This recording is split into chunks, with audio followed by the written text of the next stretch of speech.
А где мама, папа? Мама на работе, а папа... А папа где? Не знаешь, где папа, да? Калі тут нікога з бацькоў не аказалася дома, то гаспадары гэтай кватэры не хацелі наогул адчыняць дзверы. Аднак настойлівы стук усё ж таки заставіў іх пагутарыць з нечаканымі гасцямі. У хату здымачную групу не пусцілі, толькі правяраючых. З іх слоў усё адпавядае нормам пражывання дзяцей і бацька ў адносінах да маці вядзе сябе адэкватна. Да жыхароў наступнага адрэса мы трапілі адразу. Без грубасці і крыкаў адчынілі дзверы і спакойна пусцілі ў хату.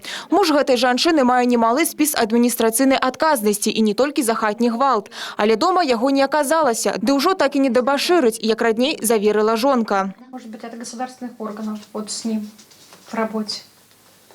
Вы справляетесь с ним? С мужем своим? Вот глядя на этот список его. Ну, Он обижает вас? ну, были же с ним беседы. Ну, после, а сейчас как? Сейчас нет, может, напугался.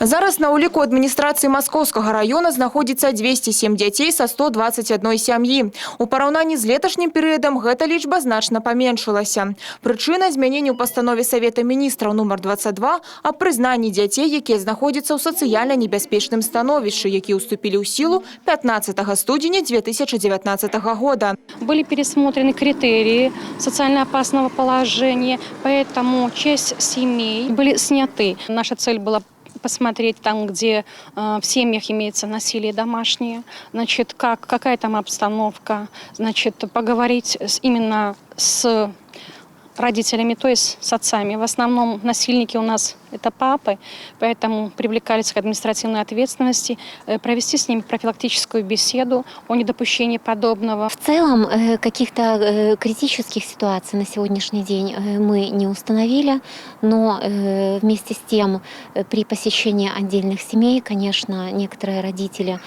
которые действительно привлекались к административной ответственности за насильственные административные правонарушения, ведут себя достаточно агрессивно, не желают, чтобы вмешивались в их жизнь государственные органы. Як паказвае практыка, такія рэйды ўсё ж таки прымушаюць гора-бацькоў задумацца аб лёсе сваіх дзяцей. А таму гэта праверка была не апошняй. Ганна Буйкевіч, Владислав Жибуль, тэлерадыёкампанія «Брест».